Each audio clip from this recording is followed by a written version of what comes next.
Everyone, welcome to this morning's edition of the MPC Markets Morning Call. I'm Mark Gardner. It's 29th of January 2026. A fair bit went on overnight. The Fed paused. Powell behaved himself in his press conference and didn't address the criminal investigation.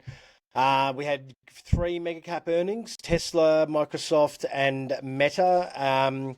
And I mean, it's almost getting a little bit boring, but silver and gold and platinum all were just absolutely flying again. So yeah, but this part here, Meta. So Meta's earnings came out. There was a lot of focus on the CapEx because their CapEx expectations were 110 billion, and they gave a range of 115 to 135 billion. So that's billion with a B, and that was like 20 billion higher than what they thought. Initially, it got whacked about 4 or 5%. Finn and I are watching it live, going, "Oh, the market hasn't taken that well." And then they've pulled apart the numbers a little bit and gone into the infrastructure data centers. They're pursuing super intelligence and all the advertising revenue, and then basically it reversed that down 5 to be up 7 or 8% in the aftermarket. So Microsoft was pretty much heavy from the get-go, stronger than, look, they all report stronger than, if you disappoint, basically, you're doing something horribly wrong, because it's 80% of stocks always beat in the US. They reported stronger than expected second quarter, all above analysts, top and bottom line, but the shares fell 4%. It is Azure's 39% cloud growth only narrowly beat forecasts, and essentially investor sentiment's really cooling there and concerns about the intensifying AI competition from Google and Anthropic. And pretty much anything that's tied to OpenAI at the moment. I wrote an article a couple of, probably 6 months or more ago. Like, I think there's a very large chance that Sam Altman's going to go from being, poster boy of the AI to the poster boy of the AI bubble.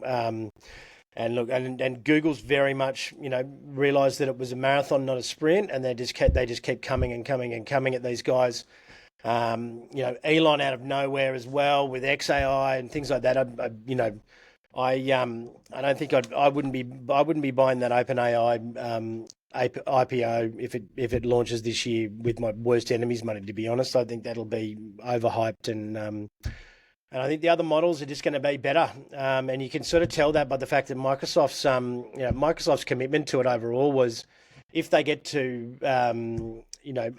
AGI, which is like the next level of AI, that basically, that OpenAI takes back all the shares. And for Microsoft to give that away means that they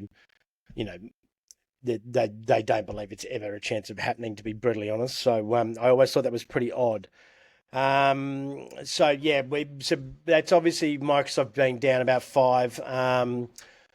This memory chip part of the market just keeps going as well. I mean, there's shortages of RAM, there's shortages of memory and storage. That story sort of just continues to unfold. United Health made a little bit of a bounce back. Newmont just keeps powering, new record highs for Newmont. Tesla as well was in terms of earnings results, was probably mildly disappointing.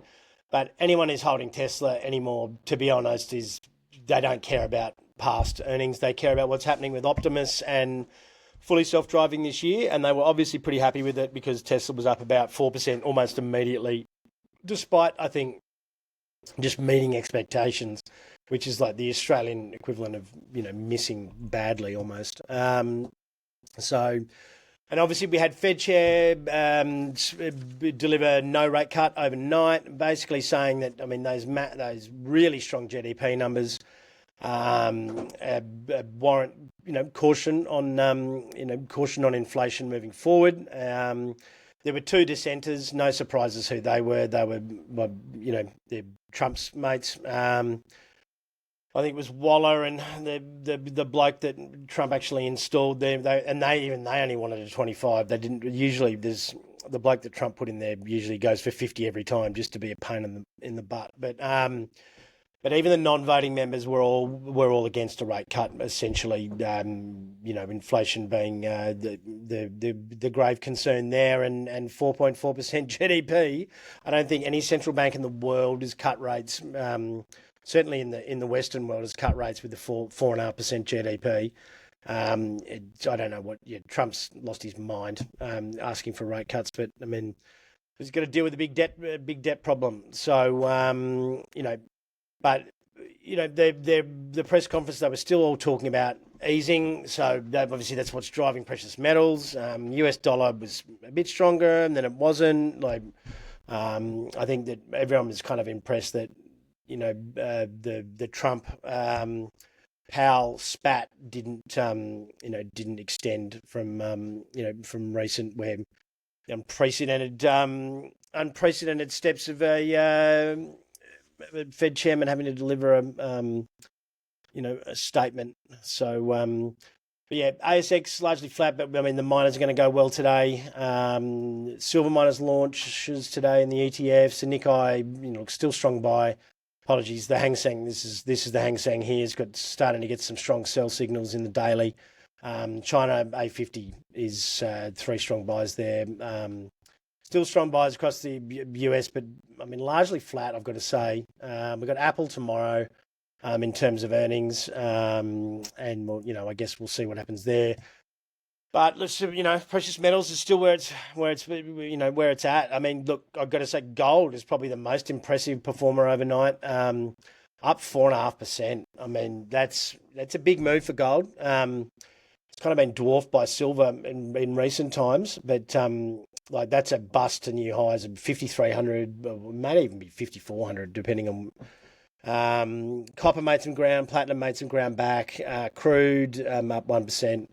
There's not much to. I think uranium up 6%, so we'll probably see some. The Aussie uranium stocks continue to recover. Boss Energy yesterday giving a better than expected quarterly. So shout out to those long suffering holders of Boss Energy. And the long suffering uranium sector holders in Australia, which have been pinned down by shorts. You'll be happy to know that those shorts are now probably just getting absolutely crucified, and those things are being unwound. Couldn't happen to a bunch of nicer people, to be honest. So yeah, we would expect. I think so. The likes of Paladin is probably getting a little bit toppy. I think the gold miners and things as well. You might see some overextension today. Aussie Tech again looking pretty cheap, in my opinion, but probably no rush at the moment. If you're going to be in there, probably be dollar cost averaging. Caterpillar will be interesting tomorrow. FOMC meetings out of the way. PPI tomorrow night in the States. Nothing really out tonight.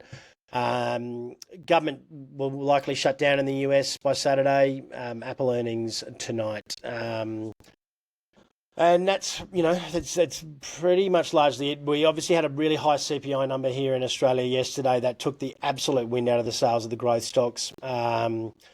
I think that rate differential now is more than priced in. We've got Aussie tech lagging US tech by nearly 40% since September.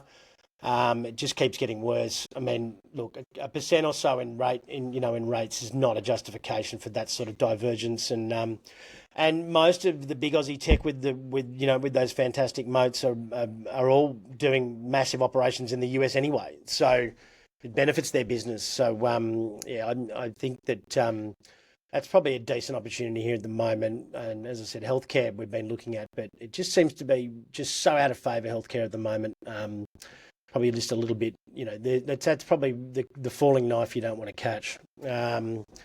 So yeah, and I'll give you some more detailed updates about these earnings tomorrow and some of the flow charts.